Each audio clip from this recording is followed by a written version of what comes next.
Friends, நாங்கள் இந்த வாழைத்தாரை வந்து என்ன பண்ண போகிறோன்னா குளிக்க வைக்க போகிறோம், அதாவது க்ளீன் பண்ண போகிறோம். இப்போது அதை பண்ணி இந்த பூச்சி, அந்த மாவு பூச்சி இருக்குது இல்லைங்களா, அந்த மாவு சாம்பல் நேரத்தில் இருக்கிற சாம்பல் பூச்சி மாவு பூச்சி அப்படின்வாங்க, அதை வந்து க்ளீன் பண்ண போகிறோம். தண்ணி அடித்தா போயிடும், அதனால் தண்ணி அடித்து க்ளீன் பண்ண போகிறோம் ஃப்ரெண்ட்ஸ். வாங்க பார்க்கலாம். பைப்பால் அடித்து அதெல்லாம் போதா பார்க்கலாம். இந்த மாவு போது சூப்பர் போயிடுச்சுங்க. அழகா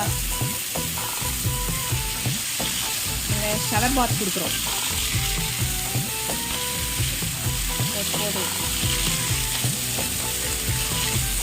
போயிடுச்சு, மாவு பூச்செல்லாம் போயிடுச்சு, க்ளீன் ஆகிடுது பாருங்க. ரிட்டர்ன் பண்ணி வைக்கிட்ட மேடம்.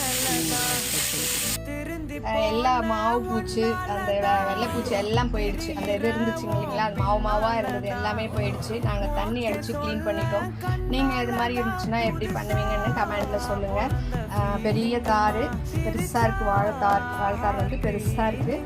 இது பழுத்த உடனே மறுபடியும் இன்னொரு வீடியோ போடுறேன் ஃப்ரெண்ட்ஸ். இப்போ இதை எடுத்து உள்ளே வைக்க போகிறோம். இப்போ நான் ஏற்கனவே ஒன்று பழுத்துக்குன்னு சொன்னேன் இல்லைங்களா, அது பழுத்துக்கு பாருங்கள்.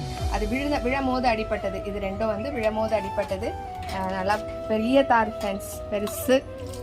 பழுத்த உடனே இன்னொரு வீடியோ போடுறேன் ஃப்ரெண்ட்ஸ். தேங்க்யூ. இங்கே பாருங்கள் ஃப்ரெண்ட்ஸ், எங்கள் தார்ஷிதா ஹைட்டுக்கு இருக்குது ஃப்ரெண்ட்ஸ். அது எங்கள் தார்ஷிதா பாருங்க திரும்பிக்கிறாங்க, வெக்கம் வந்துடுச்சு அவளுக்கு. பாருங்க எவ்வளோ பெருசாக இருக்குது. ஹாய் சொல்லு. ஹாய். ஹாய்.